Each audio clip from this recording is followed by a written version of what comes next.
Hey, I'm not childish, and neither is my friend back here. Well, I guess in a way he couldn't be childish because he's not a child. He's not human. Is he a bear? He sort of looks like a bear, but none that you'll find in the forest. But he's better company than, well, he's better company. I'm not sure how I wanted to start this one. I said I was going to start talking about college. I want to I want to say that there's plenty of material that I haven't talked about in my Why Me videos. And my last one I avoided some subjects just because they might be rather hurtful for the other person, but also I'm not ready to share it yet. And in fact, one of the things I'm going to talk about today, or at least I think I will, is going to be a little uneasy, and I'll explain it when I get to it.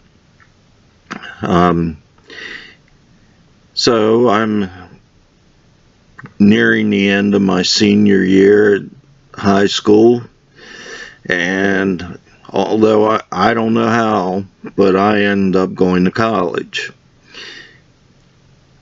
I'm not sure whether my mother got involved or whether my machine shop teacher got involved. But one of them, somehow they got together. I'm thinking my machine shop teacher called my mother and suggested that I ought to go to college for, tool making. And she started working on me. Now, I had not taken the proper classes for this or anything because I didn't have any intentions. I was going racing. That's what I was going to do. I was going to start my own racing team at some point and tear it up. And actually screw the world because I wasn't happy with dealing with people anyway.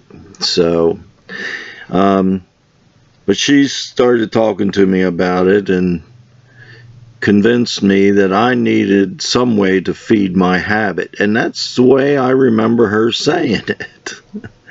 And so it seemed to make sense to me that I needed a trade or some form of education so that I could make better money so that I could afford to do what I wanted to do. Unfortunately, it took me off the tracks completely, and I never did get to have my fun with the racing. So, between her and my teacher, they suggested this college up in Pennsylvania, Williamsport Area Community College. They used to be just a trade school. They were actually world renowned. Their teachers were excellent. Back when I went, I have to say that was the first time that I truly was impressed with the type of intelligence that I was dealing with there. They got me in somehow. Being out of state, I should have never made it. I was in Maryland. They only had 36 openings each year, and they gave priority to those who lived in Williamsport, and then for those who lived in that county or whatever they call it in Pennsylvania, and then those in the state. And of course they also had applicants from around the country and even from other countries. So I'm not sure how I got in, but maybe the fact that I built a set of rocker arms was some of the help. So anyway, I ended up getting in there, and my father took me to go up there to take a entrance exam, I guess you call it. I knew that I was going to have to take some extra math. I was short on the algebra end of it. And so I took the test, and I almost didn't have to take my major for the first 2 years. Had I scored 1 point higher, I wouldn't have had to take my major, which would have saved a lot of money. But to tell you the truth, it would have been a big mistake. So I was lucky that I didn't score higher. And actually, I don't know how I scored that high, because I wasn't taught anything at the high school level. I learned what I learned just by doing. And so, but my common sense and the fact it was a what do you call it, a multiple guess, I was able to score pretty high. So I was set up for school. I knew that was pretty much on the way, and I don't remember if I had said anything, but I got out of Votech, where I was doing auto mechanics, by getting a job at an automotive machine shop, which taught me something else. I don't like doing automotive repair, but machining and things like that was interesting.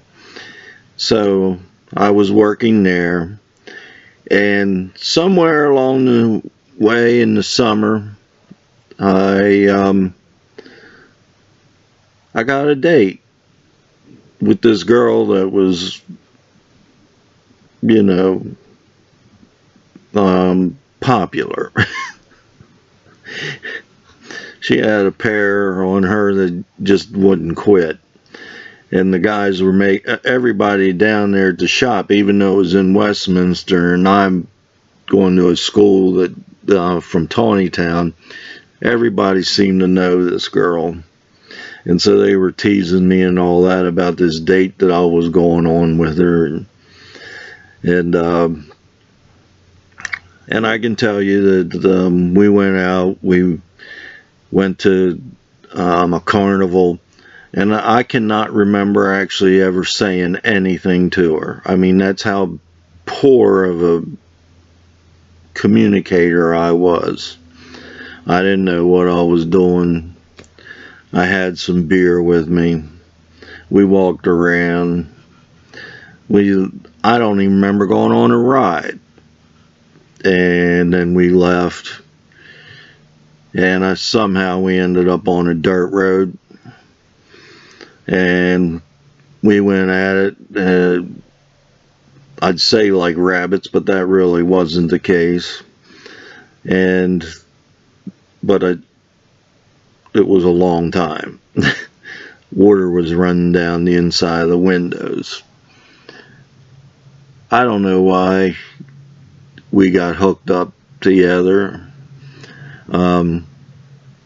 I can remember it was in my parents' station wagon, so I was worried about streaks on the windows the next morning, and I ran out there early in the morning, and it was all dry, and there were no streaks whatsoever. So I don't know where they went, but I was glad they were gone.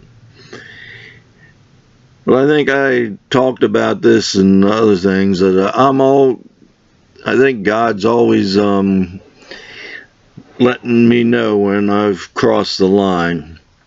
And he gave me what's called trench mouth, and because of that, I had to go see my uncle as a dentist. It's a gum disease. I don't know if you even call it a disease, but some kind of little bug or whatever you want to call it, that doesn't like oxygen, likes to live in oxygen depleted areas of your body, gets in there, and Of course, it was from kissing, but anyway, he kind of figured what was going on there, and he told me how to get rid of it, which is all it is taking these, they're sort of like toothpicks, but they're designed to put more pressure on the gums and make them bleed. And then you just take hydrogen peroxide and rinse your mouth out. You do that 2-3 times a day, and because of the oxygen in it, kills them. So God let me know right away. I got myself a piece of ass, but I paid for it. It's just, this is the way my life goes. I mean, there's all kinds of things like this happening to me. And talking about all kinds of things happening to me, I have plenty of stories that I didn't include yet, or didn't include because it would just take forever to even get past, 1 year of my life if I did. And plus, I don't remember them all at once. Just another example of things going weird for me. I took a summer course. This is between my junior and senior year of high school, and I painted my car, and I was really proud of it. And then I had to go, I was showing cattle at the 4-H fair, so I drove my car there the one day, knowing I was staying overnight. I stayed over every night, but that night I had my car. And I parked it, and I had to park it in the second row because the first row was full, and there was cars everywhere. But by the end of the night, all the cars had left, except the ones in the first row, because people that were staying there got to them first. And I was in the second row, which there was nobody else in that row. And this row went for over 1/8 of a mile, So there was, it was just me in this one long-ass row of parking. The next morning, a guy tells me my car's been hit. I said, no way. And here, a kid got their pickup truck to take it down to the barns to do whatever. And out of all the cars in that first row, and out of all the space that was there in the second row, he hit my car. And then his father was ignorant enough to get mad when I charged him $160 to fix the car. I had to buy a new hood, not a new one, a junkyard one, and put on it, and new grill and some other pieces, and then repaint it and all that stuff just because of them. That's the way it's been going all my life, and we'll have more of that. My next video will probably be my first trip to my college. Well, I'll save that till then. But I was building another car to go up there. I wanted something that hopefully was more economical on the gas. Well, I was saying that anyway. I'm not sure what my real goal was, except I wanted that car. But I ended up getting a 67 Camaro that was drag raced. Now, saying it was drag raced didn't mean anything back then, because it didn't even have a roll bar in it or nothing like that, not like today's cars. But I'll share all that on the next one, and you're probably going to be seeing more of my Why Me videos. I'm kind of running out of things to talk about otherwise. I have a new subject I want to start, but it's not quite time yet. I got to get through more of my life so that you got a better idea where it comes from, where my thoughts are coming from. I hope somebody is realizing that even though their life isn't going maybe the way they think it should, that they're not alone. Can't say at the time of, when I was going to college that things were bad, but I got disappointed a lot more than I anticipated, that's for sure. So we'll be sharing all that and maybe get something out of it. If nothing else, when I'm dead, my children can look at these and realize where my brain was at the time. So, all right, have a good day and get a little more mature. And my buddy, who I haven't named him yet, I guess we'll have to come up with one. Have to be a good name though. He looks pretty relaxed. Doesn't look like too much bothers him. So we'll see you next time. I pray you get to a higher level of immaturity.